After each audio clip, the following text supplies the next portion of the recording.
absolutely thrilled to welcome Brandy Gillmore to the Tuesday Night Club for the Wise and Ageless Goddesses. Brandy, it is such a pleasure to have you here. You are the author of Master Your Mind and Energy to Heal Your Body. It's an incredible book. You also have a very successful podcast called Your Heal Yourself, Change Your Life. How incredible! I saw you a while back on a wonderful TED Talk and I was truly astounded. It was absolutely incredible listening to you speak about your story. And then just a few weeks ago, when you were George Nouri's guest on his Beyond Belief program on Gaia TV. Guys, if you haven't got it, I've said this before, you've got to get subscribe to Gaia TV. It is incredible. And then go straight to Brandy's interview with George Nouri on Beyond Belief. It's such a pleasure to have you here. Trina, it is so wonderful to connect with you. You're beautiful. I love your energy and you're so sweet. So thank you. Thank you for having me. Thank you for being here. You have some work to do. You started out with that incredible TED Talk. I know an awful lot happened long before that, but that really was just the beginning of the work that you have brought to a huge, internationally, helping people heal themselves. I mean, it was the beginning. It was It the was beginning. the beginning of a lot. Yes, it was, and it was literally something that I never thought I would be doing. I used to do network engineering and operations, and then I healed myself. And then I was like, well, I have to show others we can do it. And then it led to the TED Talk and everything just continued to unfold as I showed people how to get results. So it's just mind blowing. And really, as you are, I think once you're of service in the world with your particular gift, with your mission in this, the purpose that you're here for, everything conspires to just get it out there, doesn't it? But you've had incredible success. Do you want to tell us just a little bit? Some of the ladies may not know your story. Would you mind just telling us a little bit of how this whole journey began? Absolutely. Absolutely. So I mentioned I used to work in technology. I used to do network engineering operations. And basically, a long story short, I had an accident, and technically two accidents. I had a car accident and then I had a fall accident, and I fell just wrong, just right, however you want to say it. But I literally went from living a full life to being wheelchair, walker, cane. My doctors gave me, there was a whole long list of diagnoses from CRPS, which is complex regional pain syndrome, to nerve lesions, spinal end plate fractures. I was an absolute mess, on morphine every day. And my doctor said that there was nothing else they could do. And so I was like, I was getting nerve ablations, infusions, injections, all of the things. And I was stuck. And basically, at first I was like, well, this can't be. I kept looking outside of the box for answers, and just, and luckily, I went into this horrible spiral, not luckily, but I went into this horrible spiral but I kept, wanting to get results and just researching, doing anything. And so luckily I got into this trial study, and I thought to myself, oh my gosh, like I'm going to get my life back. Cause that's what I had hoped. When you're injured, you hope somebody's going to invent something new. You're going to get your life back. And so the study came up, and basically, a long story short, I went to the hospital that day. So they wheeled me in my wheelchair, and I got all prepped for this procedure. And I thought, okay, this is it. I'm going to heal. And the doctor, he comes in and he says, Miss Gillmore, we've reassessed your situation and you can't be a part of this study. We don't expect you to get better. And I fell apart. I didn't want to live anymore. It was like, what is the point? But then I had this thought that came into my mind as I was thinking about the study, about the placebo. And I thought, well, wait a second. We know it's been proven over and over, the placebo. And it just sent me on this whole journey of figuring out, how does it work to get results? And what it brought into my life was just beyond. So I figured out how to heal myself, and then it's just spiraled into this wanting to show others how to get results.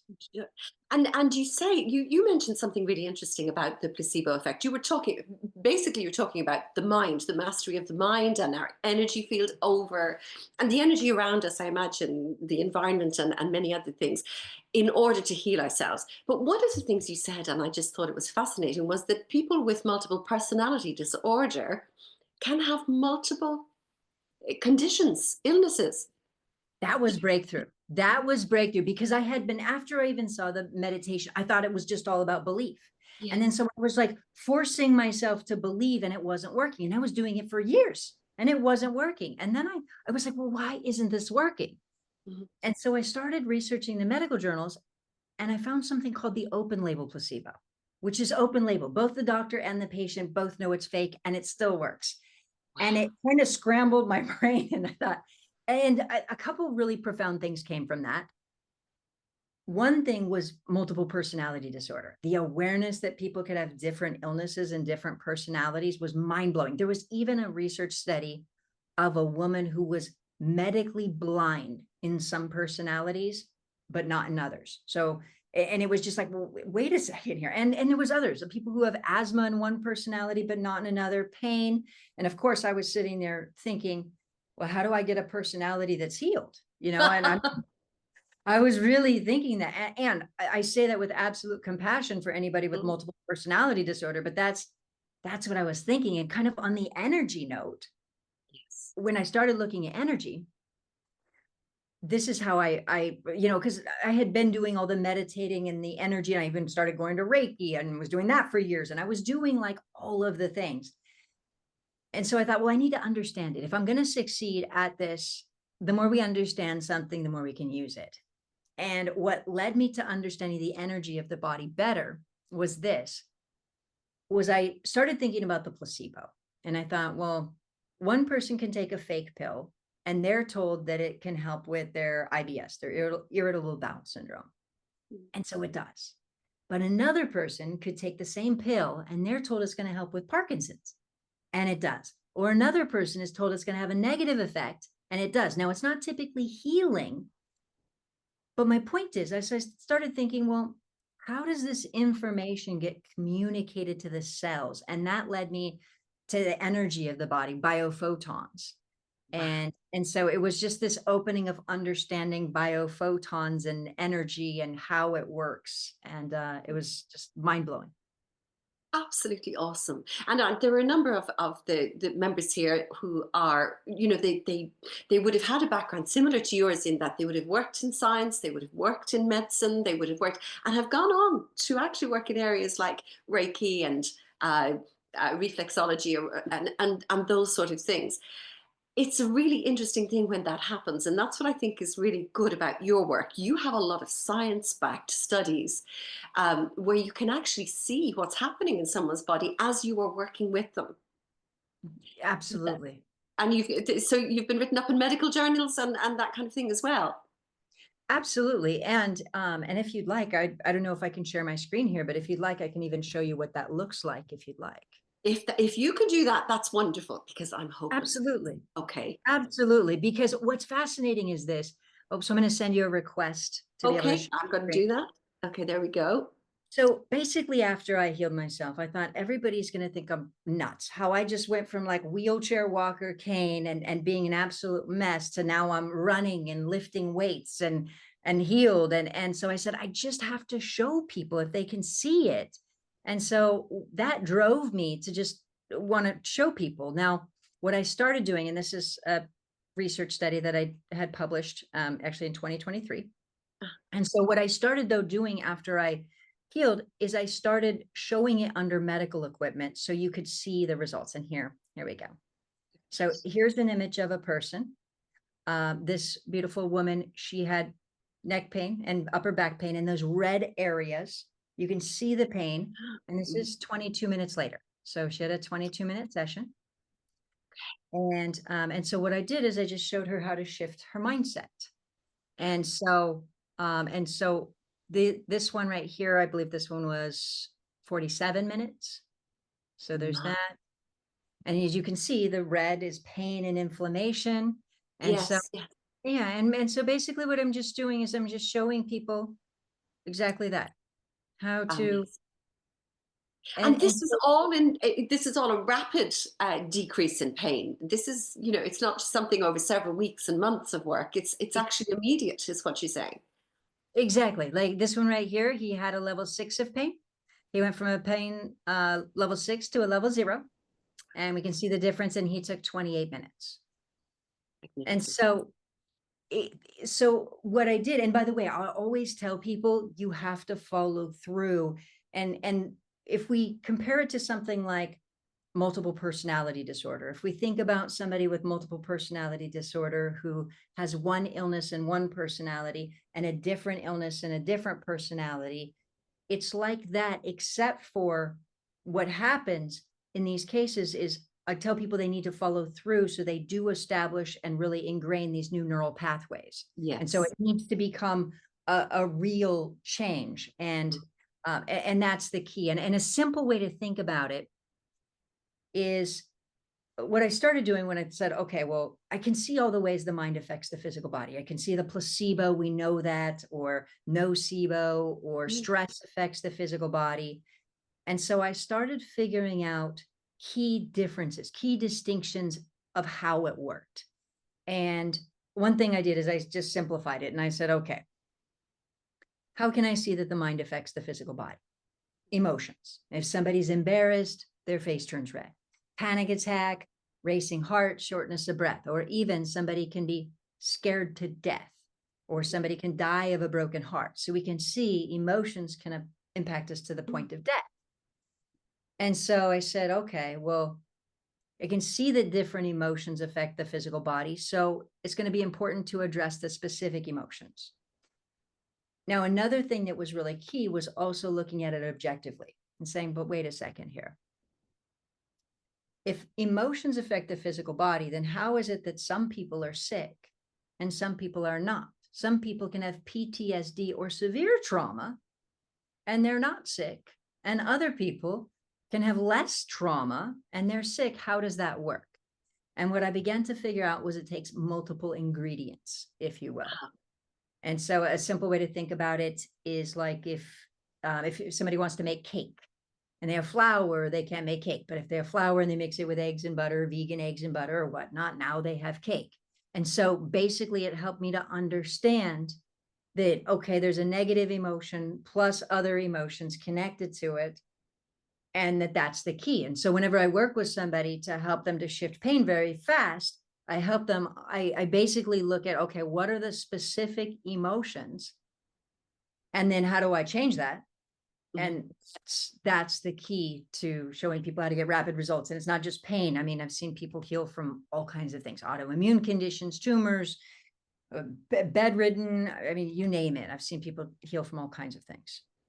This is amazing because, and in a sense, one of the things that you do say is that you developed a sensitivity to emotions. You developed an understanding of how to tap into exactly what your client, your patient, or whatever it is, what emotion is governing basically their illness.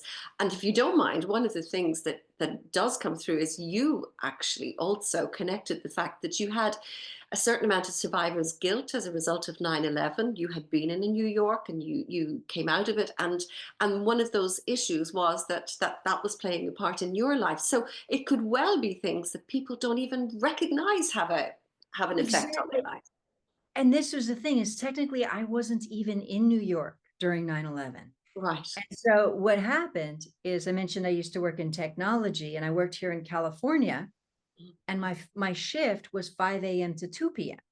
So I was on the phone. That's what I would do at 5 a.m. is I was working on the East Coast and getting things done on coast to coast. So I was on the phone with my colleague who was in the tower.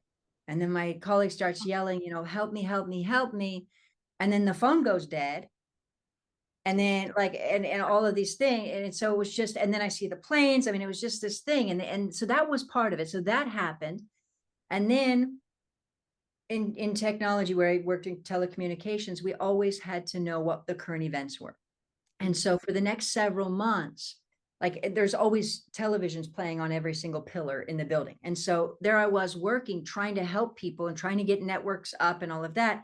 And in the background, in my peripheral vision, there was 9/11 footage playing over and over and over. And so I see people going to save others and they're going to die for others and firemen going into the building and replaying footage and over and over. And then not only that, but then there was like are we in red zone? Are we in? So I had this guilt of of surviving. I had this survivor's guilt. I felt like I should go die to save others. And there I was sitting at my desk trying to help. Like it was like I had all of these feelings of guilt and then Mm. also expecting to die, like, oh, we're in red zone, but or orange zone, but so I had all of these feelings. They got trapped in my nervous system that I didn't even consciously realize that were there. And if you had asked me, were you bothered by 9/11, I would literally have said, I have so much compassion for the people who were in it. I would not have even realized how much I suppressed Mhm. so many emotions. Mhm. And so and that was something in a sense. I mean, I really we were all affected by it, and we were just thousands of miles away. You were actually engaged with the people who were involved in it, so that must have been a huge trauma for you. And I can imagine what that meant. So thank you for sharing that with us. It's a very difficult part. Um, but again, many people here, so many of us, all of us can identify with something. There's autoimmune issues. There are, as you've mentioned, arthritis, diabetes, heart conditions, high blood pressure, so many things. It's really, I mean, if somebody said to us, as you have done, that if we can master our mind and our energy, that we can change those physical conditions that require medication in a lot of cases. It's almost too good to be true, isn't it?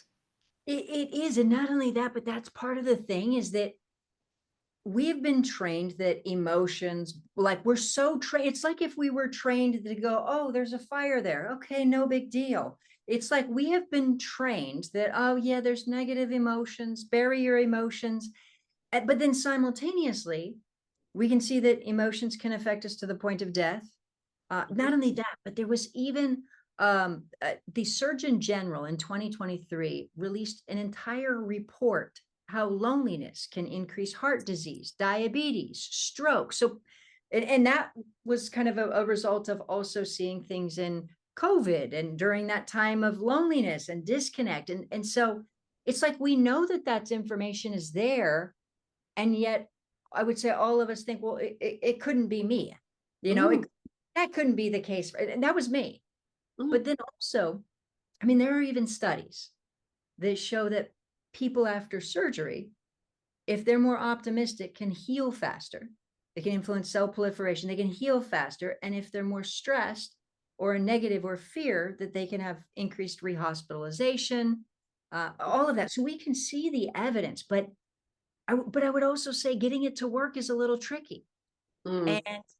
And and but yeah, the more that we master our mind, I mean, I have seen people heal from so many things. There are rheumatoid arthritis. Suddenly their blood work is normalized and their doctors are saying this is not possible. Like, how did you do that? Yeah, the most amazing things.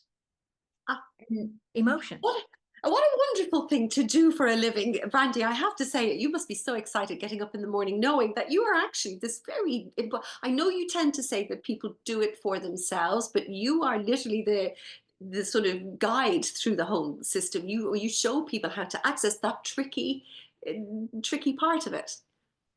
Yes, and I feel so blessed, and I love that I get to celebrate. And the thing of it is that like if when we like in some ways it feels so easy, but kind of think about this. Have you ever seen this before where maybe a child has a little wound, maybe they have an owie as a kid, and a loving adult comes by and says, oh, let me kiss that and make it better for you, right?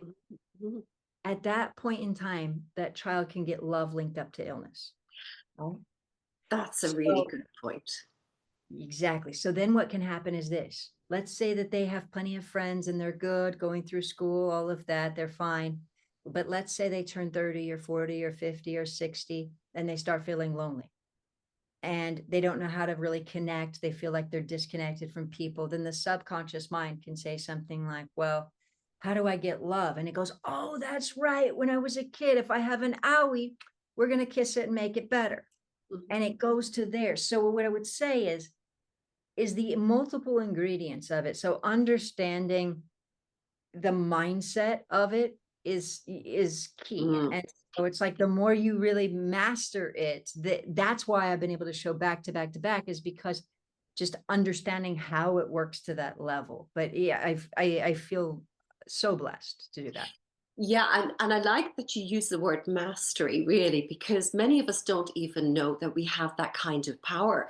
As you just said, in a sense, from childhood. I mean, that's almost a subconscious thing that, if I'm unwell or if I'm a little frail today, maybe someone will take some of the load, maybe someone will look kindly on me. But also the other thing is that we trust, and this isn't to suggest for a second not to trust the medical profession, but almost we hand ourselves over to the point of, we tend to say, I'm under this particular doctor or that team or whatever else, rather than I'm a part of that team. I work with my doctor.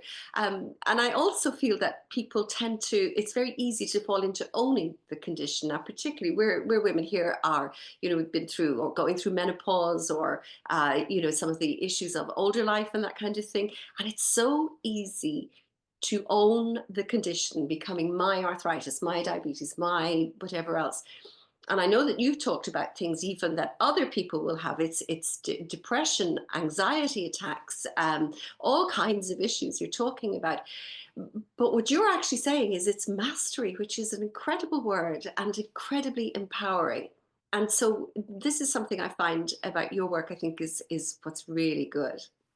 Exactly, exactly. And I love that you said the word incredibly empowering. And that's what I love is this is what I love about it. And what I love about it is this is our thoughts help create our lives. And we can look at it in a very like law of attraction, or we could look at it in energy or woo-woo, and I love the woo, so Mhm. with respect the woo. Feel it. Uh, and also we could look at it in psychology. We can look at where unfortunately a woman may have an abusive father and then leave him and find the abusive boyfriend, boss, spouse, etc. That pattern can continue. And it's not like she grows up and says, I hope to find an abusive boyfriend. She doesn't say that. It just, the patterns continue.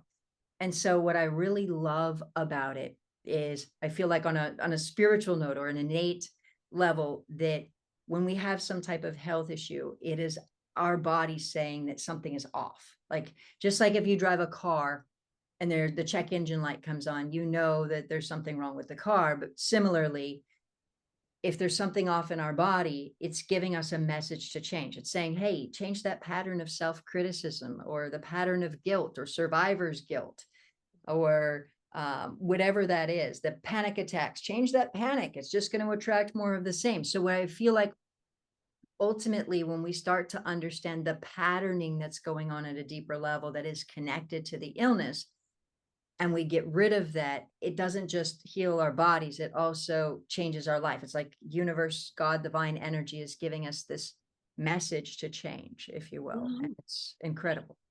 And how do you help people build trust? In a sense, the first step is trust, isn't it? We have to, if we are trusting our medication, trusting our doctors, trusting that as our body begins to break down, that it's kind of a slippery slope and that wonderful journey is all downhill from here. How do we except through uh, evidence and the fact that you are witnessing these things happening. Is there any other way that we can learn to trust our bodies, our minds, our energy to heal us? How would you see? What are the kinds of things that we should do to build that, perhaps, or to support ourselves? You know, what I did personally is, like you said, we have a trust in the medical system. Hmm. And that's where I was. And I was very much like initially, because I had been through all the vitamins and the supplements and the diets and all these things. But initially it was like, okay, it's got to be my doctor. That's all that's going to happen. Like this is serious stuff. And so it's like we look at vitamins, supplements, emotions, all of that is all like lesser than. So, and by the way, if somebody had told me I could heal with my mind, I would have thought that they were crazy. I probably would have been offended. I would have said, do you not understand that I'm injured? I have spinal implant fractures. I have major issues here. Do you not understand? And so I probably personally would have taken offense to it. And Yes. but I think just wanting to heal, and I didn't care where the answers came from. And I did have a physical accident, but I Yes. think that for me, the more that I could see that our medical system in many ways didn't necessarily make sense, For example, multiple personality disorder. I was like, well, why does nobody know about this? Why don't more people know that you can have a different illness and different personalities? And that's medically shown. Like, wait a second here. So that the placebo, it was like, well, why are we just using it to test it against medication? Why haven't we figured out why it works and how it works and mastered that? Or even another thing is I read research from like 1954 that was about the atoms of the body constantly repairing and replacing cells. And as I thought about it, I thought, well, wait a second. If the body's constantly repairing and replacing cells, then how come people can have that old football injury from high school 20 years ago? That doesn't make sense. So I think the more I just saw that the evidence didn't line up, the more it made me say there's got to be there's something missing. And the more I could see that there's something missing, the more it just drove me to say, what is that? What is it? And I didn't know, when I simplified things to emotions, I didn't know I was going to end up there. Meaning that when I said, okay, well, how can I see that the mind affects the physical body? Okay, emotions. Let me just simplify it. And then I was like, but wait a second, we can actually die from emotions. Let me unpack this a bit more. And I would say another factor is even with energy. A lot of people think it's just woo-woo. Now, when we look at biophotons, the gentleman who discovered them, Alexander Gerswich, was actually nominated for the Nobel Prize 11 times. And not only was he nominated for the Nobel Prize, but even there's a database that's current right now under the NASA agreement. And it's under the NASA agreement. It's maintained by the Smithsonian, and it actually has research on biophotons in it. So, right, yeah, biophotons have been proven, they're there. But the problem is a lot of our world thinks energy is just woo-woo, and yet it's medically proven. So I would say it's part of it is really coming to a new understanding and a new consciousness regarding health. Absolutely agree. And so the rise in the likes of functional medicine therapists and doctors is part of that. And I think there's a turning about to occur. And you say to keep them optimistic, keep your vibrational level high. You played U2's song "It's a Beautiful Day" over and over and over and over and over again, just to lift your spirits, didn't you? Yes, and so yes, it was to lift my spirits. And this is what I did. Is I thought, okay, well, if I need to really change my mindset, and that means I need to establish new neural pathways. Yes. But ultimately, to establish a new neural pathway, we have to get new information in repeatedly. So if I was trying to memorize the alphabet, then I would need to get it in repeatedly. If I was trying to memorize French, then I would need to get it in repeatedly. So I thought, well, wait a second here. How am I going to repeatedly get in positive, high vibration, happy feelings when I don't feel that? And so I used the song to help me to cultivate and borrow feelings that I just didn't have and didn't have access to. And so the more I could just get it in, even like I was a mess, and I'd be like, okay, let me get it in, let me get it in, let me get it in. I started getting better and better and better at it, which helped me to establish new emotional, I call it positive emotional patterning. Nice. And to be able to amplify those emotions and get it in, because we have to establish new positive emotional patterns, and it's key. So even if you don't feel it, just do the things that will eventually kickstart the new neural pathways in order to begin. Is that what you're saying, or is it? I would say that you have to feel it to Okay. be able to get it in. Okay. And so what I did is I would literally listen to the song Beautiful Day, and I would be like, and I would literally focus all of my energy on like feeling the feeling. It's a beautiful day. It's like I would close out anything else and just immerse myself in the song. It's kind of like this. I think most people have been at a place before where it's like they watch a movie to check out. Maybe life is stressful, this is stressful. And so you kind of get zoned into a movie and you feel what the movie is feeling. And basically, I did it with music in a way that could then amplify the emotions over and over and over to start establishing new neural pathways. Wonderful. As strong emotions is also part of making the shift. Not, and all of the time people do positive thinking or whatnot.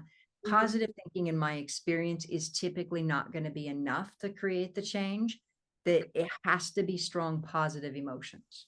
Okay, so cultivate those. Find out what actually causes you to be so uplifted that lifts your spirit, as you say, whether it's the music, the kind of things you're allowing through your screens, the kind of people that you keep around you. Is that all part of the beginning, at least? Yes. So yes, and so if we look at it, so kind of a little bit technical, but our it was something else I discovered as I was looking at how do I get this? How do I fix this? Is that ultimately emotions control our consciousness. And a simple way to think about it is like this: is if somebody's really, really, really in love, what do they see in somebody? They see all of the good.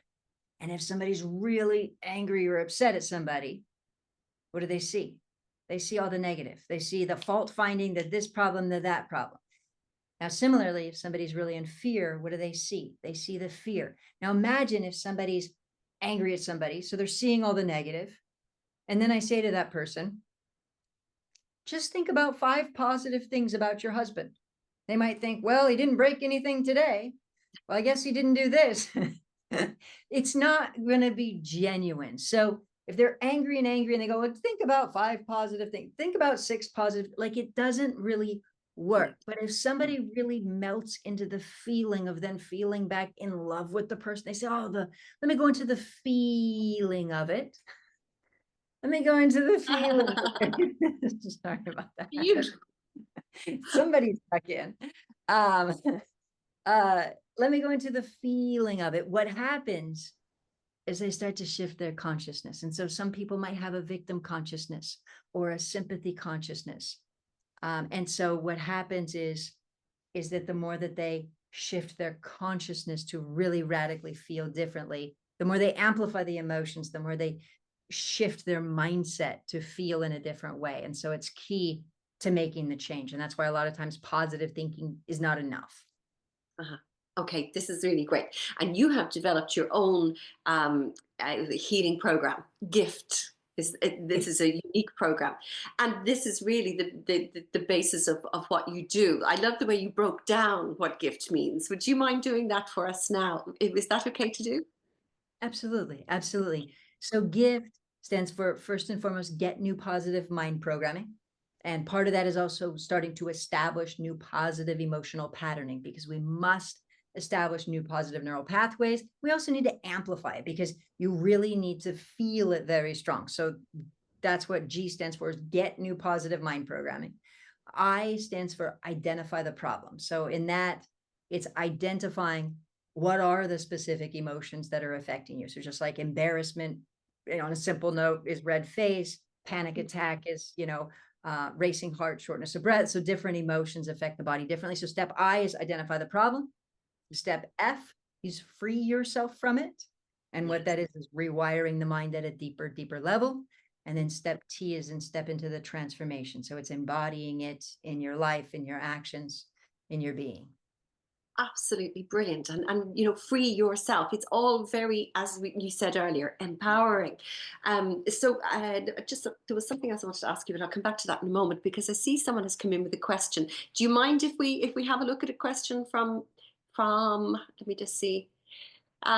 Trina, thank you. Can I ask if tapping and repeating sentences or using rapid eye movement helps? As Trina. So let's see. So what I would say is this. Could it be helpful? Yes, it could. Does it typically, in my experience, result in healing? I haven't. So when I see the change is when somebody has an emotional shift. And I can tell you that in my experience, I've seen people who actually increase inflammation from tapping. So they tap, like basically they want to get rid of something. So they're kind of like over and over. Now imagine if somebody's like hey mom, like there's a like you, so I've seen people where they, so it depends on what a person's emotional response to it is I Okay. would say that at the end of the day it depends. Mm. Some people like it, so I would say that. Now what I typically use, so I have a release technique, it's called emotional brushing release technique. And basically the emotional brushing technique is as you're working on releasing, you Mhm. brush down. So it's a soothing brush down feeling to calm the nervous system from it. Yes. And so I prefer that. It's more gentle than the tapping, especially any repeated tapping over and over. I've seen actual sed rate type of inflammation in bodies where people are, so it Mm. depends. So you're looking at the science. So I mean, you can tell us. That's very interesting, actually, because I know that for some people, and Trina, thank you for that question. Some people tapping does work. It's a crutch or a tool, or it's a practice that works for them. And I've actually seen it have the opposite effect on other people as well. So that's really interesting that you've said that, and I haven't heard that That's before. the emotional experience. It really Mhm. depends on how somebody emotionally feels about it. It comes down to the emotions. It's kind of like, let's say somebody gets rid of embarrassment because of whatever reason. They're, Yeah. or anxiety because of whatever reason. So it really just depends. It all comes down to repatterning the mind. I'm fascinated about the whole idea of anxiety and depression. It's almost an epidemic at the moment, and I don't know. You would know an awful lot more whether this is. It seems to be that since the lockdown and the pandemic, that there's an awful lot more people suffering out there, or maybe there's just an awful lot more going on in the world. But Katie has said this has been the most mind-blowing interview. I've never said "wow" out loud in my own as many times as I did during this. So thank you so much. Katie has a question. Have you ever worked with a client that strived finding illnesses in themselves? If so, how do you help them to realize it's not good for them? Oh, Katie, so you're saying that they're searching for the illnesses. They're If you want to say something, please come on, Katie, and unmute yourself. If you Yeah, want to speak I further. can speak to that, but yeah. Okay.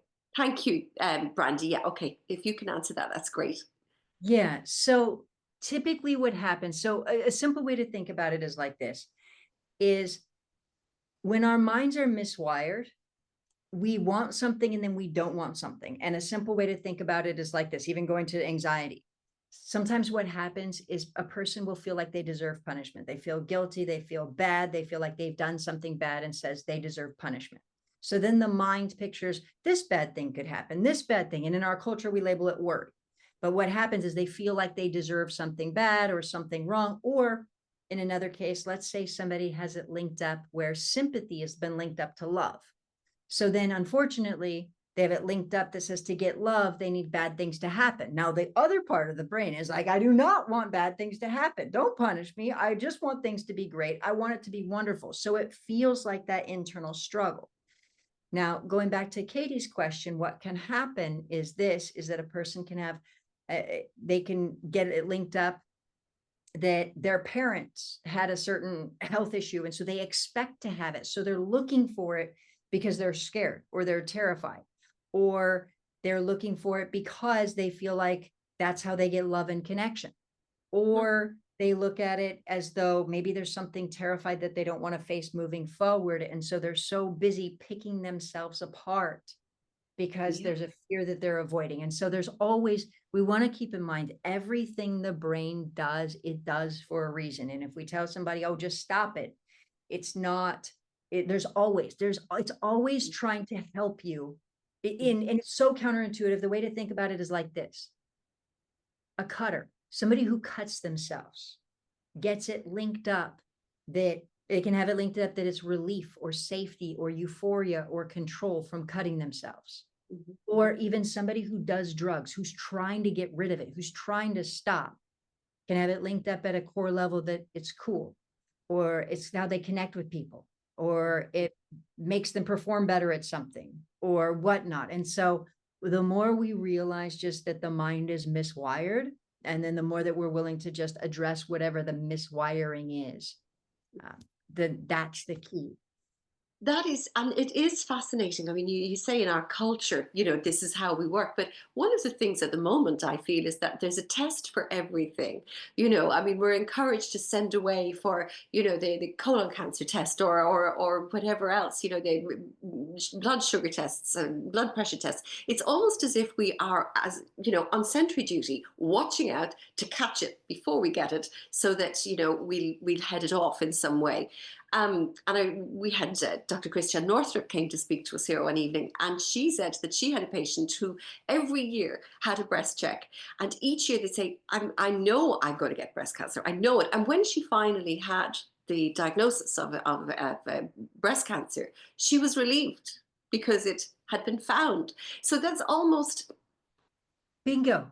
So yeah. notice she felt safer, Mhm. just like the cutter who cut themselves experienced safety or control. Once it was found, she felt safety and control with it being there. So it Yes. was relieving. That's exactly it. So these things can get linked up in the subconscious mind. So she felt better with it being there because now she felt like she could control it. Yes. So That's that's exactly what happens is the mind. And notice, and she also felt like she was right.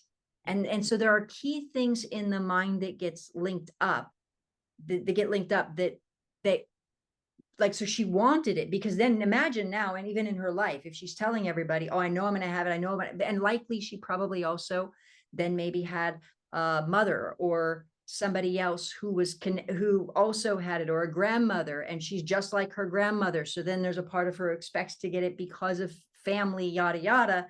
So now yes. she feels like one of the family. And so usually there's, in anybody I've worked with, there's always multiple links to it. But yeah. Wow.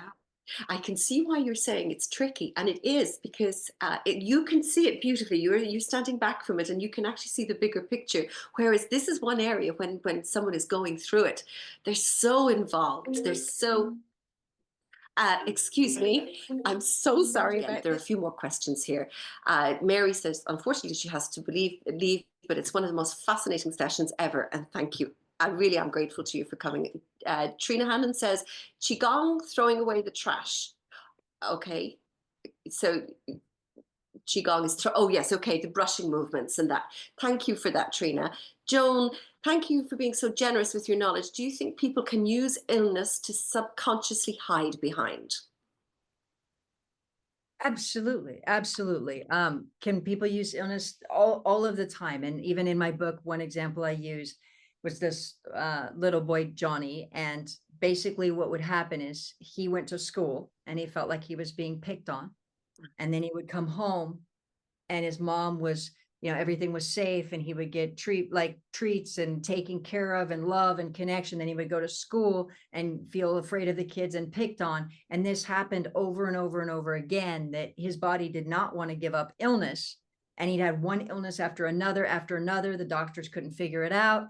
And then we shifted his mindset that it was safe, and ultimately he's healthy, he's happy. I just actually just talked to his mom actually when the fires happened, because Mm. but out here in LA. So I literally just talked to his mom a couple of weeks ago, and he's doing fantastic and wonderful. And so my point is, absolutely. And I see people who get fear of moving forward, or a distraction from something they're not wanting to face, absolutely, all the That's time. very, I'm so sorry for jumping in, because that's very interesting. Because sometimes people also believe that if they're well, if they're whole, that there's a lot more expected of them. And what if they don't measure up? What if now people are going to ask me to, to be more, to do more, whatever else? That somehow there's a whole new set of responsibilities, and maybe that's really scary for some people as well. Um, Mhm. so thank you for that, because that's a very interesting point that you brought up there. Absolutely. Now, this is what's interesting. So if it's okay, I see Joe's message here where she says, do you ever use sound therapy to release emotion for clients and emotion process? This is what I would say. We really need to focus on patterning. And this is why. So sound be great? Fantastic. It can be lovely. This is where most people fall short for healing, is think about this. if I have a patterned way of thinking and feeling and perceiving with anxiety, I see this with anxiety, and I see this with anxiety, and I see this with anxiety. Okay, could that affect my health? Absolutely. Now, a lot of times people will try to address one situation or this situation or that situation, but they have a patterned way of thinking and feeling and perceiving. So it could be a pattern of thinking, way of thinking and feeling and perceiving in fear, or thinking and feeling and perceiving in rejection, or whatever it is. So typically speaking, people are trying to address emotions, but they never do so to the point where they shift consciousness. So if we think and feel and perceive in the same way, then typically what will happen is people will try to, they'll go to childhood patterns. That's so common. People go, oh, let me clear up childhood patterns, but they've already established a patterned way of thinking and feeling and perceiving through their consciousness of life, that they're not repatterning the mind to really establish that difference. And so they don't heal because it just shows up in a different way. It comes back at whatnot. And so I would say that part of it is repatterning the mind. So could music do that? Possibly, but maybe it could be a helpful tool.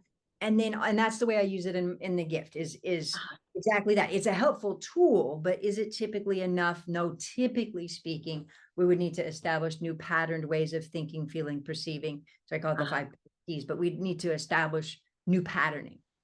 Okay. I was just going to say, if you would like to take a volunteer who has pain, we could also do that. Maybe we don't have time. I don't Do know, you but have time for this? That would be absolutely wonderful. There are at least 2 people here I know this evening who would very definitely love to take you up on your offer of that. Would I just let me have a quick look.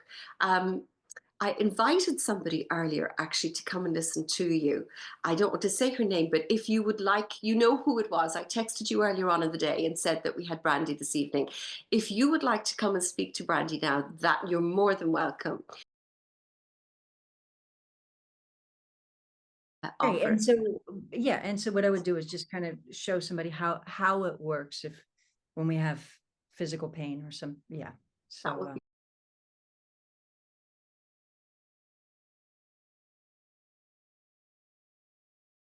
absolutely. So if I ask you right now, where your pain is, where your physical pain is.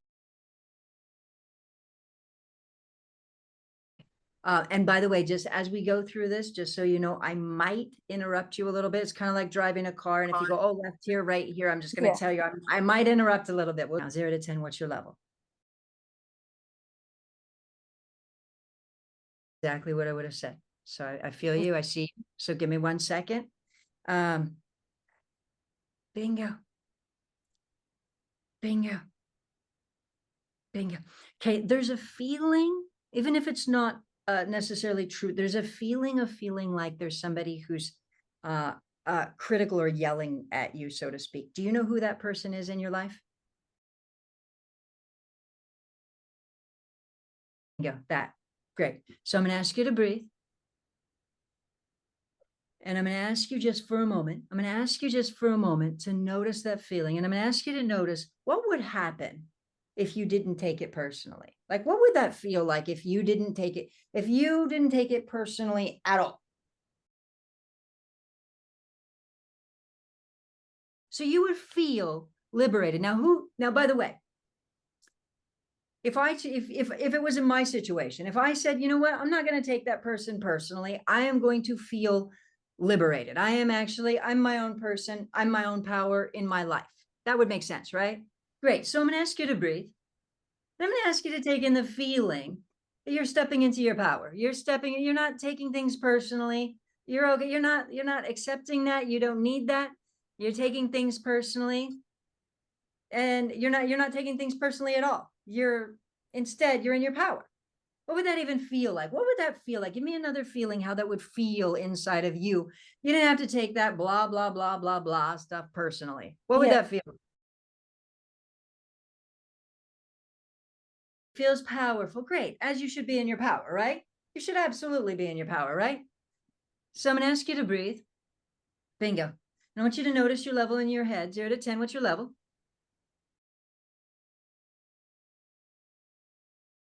Exactly, about a 2 and a 3. Great job. So I'm going to ask you to breathe. Fantastic job. Who's doing that? You are. You are. You are. So I'm going to ask you to breathe. Notice for a moment. Remember when I said earlier that it's like universe is giving us a message, or the body is giving a message to change. So beyond Brandy, okay, your body's giving you a message to change. Your body's giving you a message to change. It says, wait a second, step into your power, beautiful. You don't have to take this personally. Step into your power. So I'm going to ask you to breathe. And you don't have to take it, it doesn't hurt your feelings. You don't have to take it personally at all. It's kind of like this. Have you ever seen before a kid, like a little baby, will throw a tantrum, and you could be reactive, or you could just say, okay, the kid's throwing a tantrum, right? You don't have to take it personally. They could just be their tantrum and not yours, right? So I'm going to ask you to breathe, and I'm going to ask you to take in the feeling that, of course, it's good that you don't have to take it personally. You don't have to take it personally at all. And I'm going to ask you to breathe. Bingo.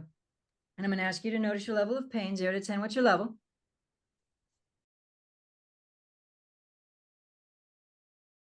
I'm going to ask you to breathe. I'm going to ask you to breathe. I'm going to tell you, you don't have to change. You don't have to change. Remember when I just said, remember how I said the mind is miswired, right? So I hear you. So I'm going to ask you to breathe. And I want you to first and foremost take it in yourself. You don't have to change, beautiful. You're the power. You're the power. Okay, now go ahead with what you were saying, but don't add the word terrified, please. You can communicate what you'd like to communicate, but don't amplify the negative emotions, because it will come back. Let's hang out. Let's do this. But my point is, but isn't that a gift to do it even without, like, where you take that in and you get to step into your power? Wait a sec. I hear you. I hear you. But wait a sec.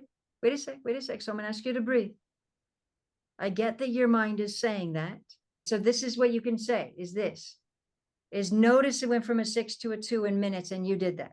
Notice you and I have never met, and yet I could feel that there was somebody who you're feeling like in your life, right? I don't want to push you into fear, because that's counterintuitive, but think about up into this point. So notice what I've been talking about is saying the mind is miswired, right? So notice what I asked you. I said, what if you don't have to take things personally? What if you're feeling good? What if you don't have to take things personally? You would feel empowered. Okay. So my point is, you don't have to be mean to that person. You don't have to be disrespectful. You don't have to attack them. You don't have to anything. You just don't have to take it personally. Does that make sense?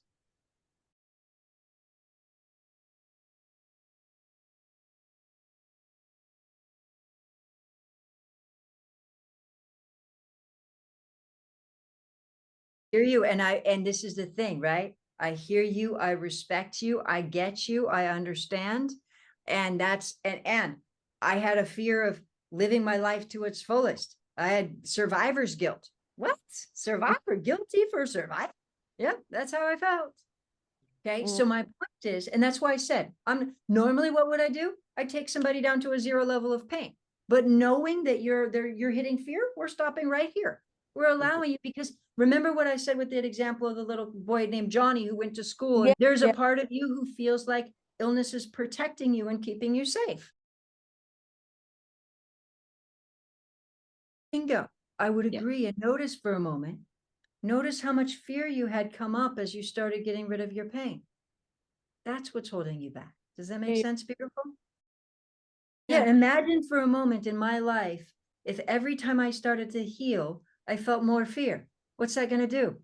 Exactly. You get worse. And I go, I want to heal. Oh, I can't. Oh, I want to heal. Oh, I can't. So the great thing is it's kind of like, remember when I said that a person who wants sympathy, maybe, or punishment, they're punishing themselves. Part of the brain wants to punish themselves, and the other part of the brain is don't punish myself. And so we feel this, and that's why I call it miswired, right? There's always a miswiring, always.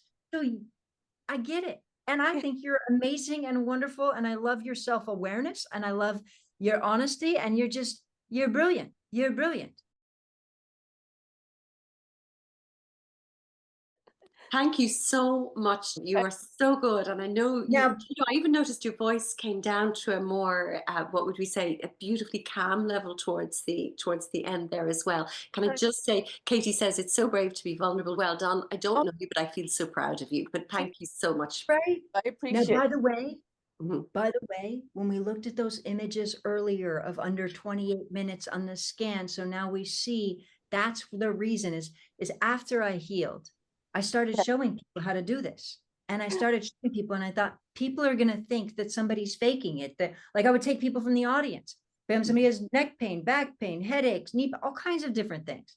Rid of it. And I thought somebody's going to think that's impossible. And so I Yeah. thought, no, I need to do it under medical equipment. And that's so you did so good with your energy, and I love your self-awareness. You're brilliant and you're beautiful. By the way, if we had a whole session about Yeah. how beautiful is your heart, we could have gone there too. So Okay, but Like it, Brandy has a podcast called Heal Yourself, Change Your Life. You can go and listen to her there and get to know her a little better. Her book is Master Your Mind and Energy to Heal Your Body. Somebody's already ordered it. They said they can't wait to go and read it. And the other thing is, Brandy has the whole program, the gift healing four-part program that she has got as well. And you'll be able to go and look that up on her website and whatever it is that you'd like to do. Everybody is blown away, Brandy. We've had lots and lots and lots of guests come and speak with us over the last few years, and I honestly I can feel the kind of charge in the group here this evening because. And you really took us. I had no idea you were going to do that there. It's I didn't incredibly either, gracious of but you. it seemed like a great idea. We should do it.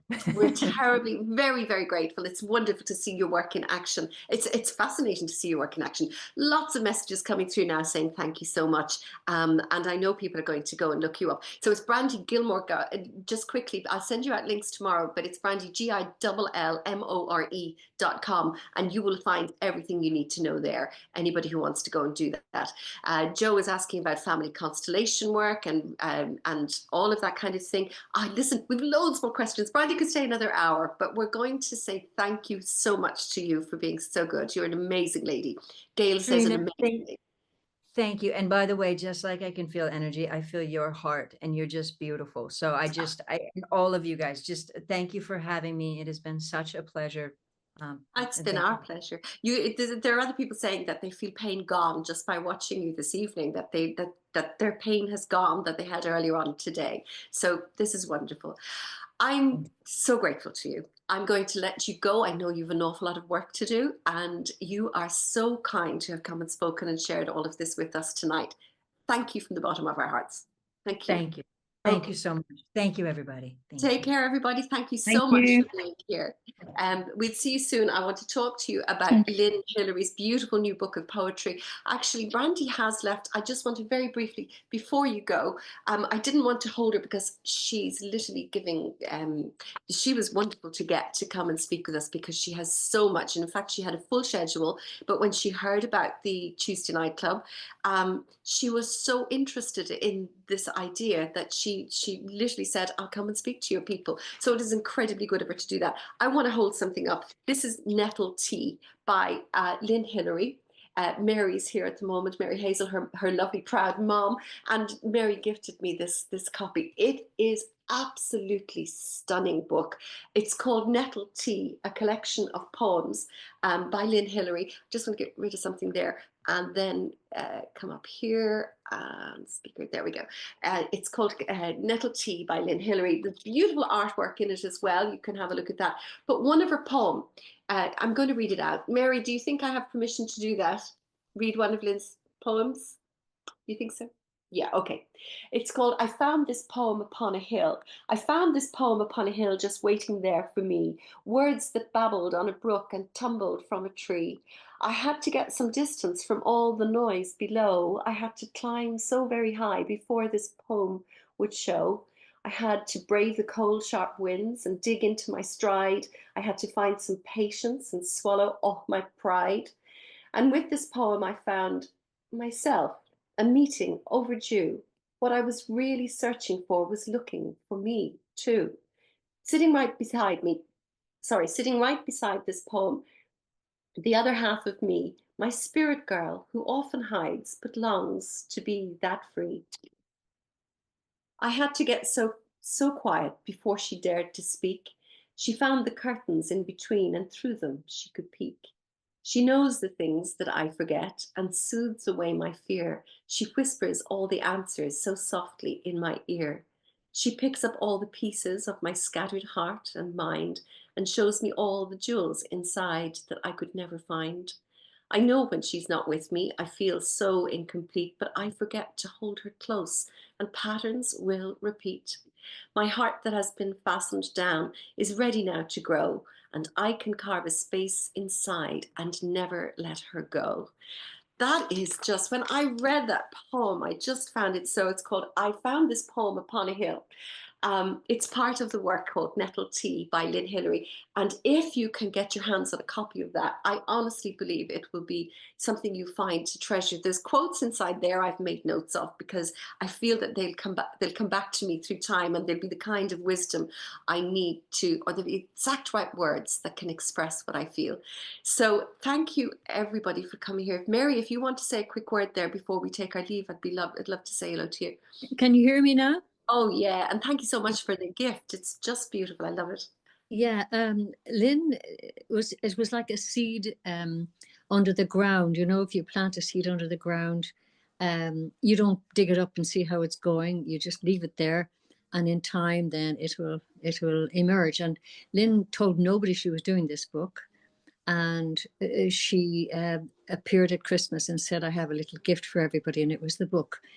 And she didn't want any opinions. It was Mhm. her little creation, and um, I just think it's actually a learning experience for me as her mum, because I see a depth in her now that I didn't see before, and I'm just very proud of what she's done, and she's thoroughly enjoying it, and a bit surprised at the fact that people love it, which I think is very modest.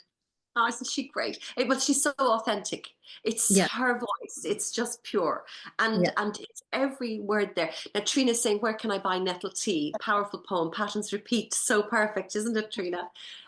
You get it on her website, lynhillary.com. Okay, She let's do yeah, that. she has all her music on that as well. And what she is doing as well is, for some people, if they want it, she'll pop in a little free CD as well. She's wonderful, and she Yeah, signed this for me as well. I'm so proud of it. I'm so yeah. grateful to you. It's beautiful. There's lynhillary.com, guys. Go and look it up.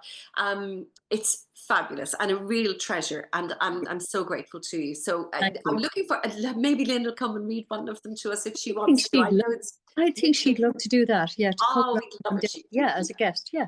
Oh, love that. Okay, Mary, thank you so much. I'm You're going to do 1, 2, 3 on the cards, and then we're going to go. It's 8:10, and thank you so many of you still here with us. Thank you so much for being here. Just quickly choose card 1, 2, or 3, and we'll go with it. We got that in your heads. Okay, card 1 is Lakshmi and Ganesh. Lakshmi and Ganesh, and the message is prosperity vibration. You are attracting health, wealth, and happiness. Look at that. You're on the right path. Don't give up. What you believe, you can achieve. That's what that card is. If you're number 1, keep doing it. Okay. Jackie has just found Lynn's book online. That's great. Lovely. good. Thank you, Jackie, for letting us know. Thank you. Thank you. Card number 2, Horace, look at this incredible card. I love these cards. These are Kyle Gray's deck, Divine Masters. This is Manifestation Vortex. Belief makes manifest. Thoughts attract and create. So stay attuned to the thoughts and energy around you. You are being guided to be high vibrational and manifesting. So whatever it is that you want to manifest, this Horace is with you now. Card number 3. This is Rumi, beautiful poet. We have Lynn's poetry, and we have Rumi here at card number 3. Mystical knowing, breaking boundaries, personal experiences of God. And it's asking you to speak your own wisdom, speak your own according to your own truth. Don't be afraid to speak up and speak out your own truth and your own wisdom. Okay, that's card number 3. Thank you so much, everybody. That was such a great evening, and I'm so grateful to you all for coming and being here. It's lovely for our guests to have a live audience. They really do enjoy that, and I really, really appreciate you. Thank you so much. Take care, good luck, and we'll see you all next week. Okay, or in a fortnight. Take care, bye bye.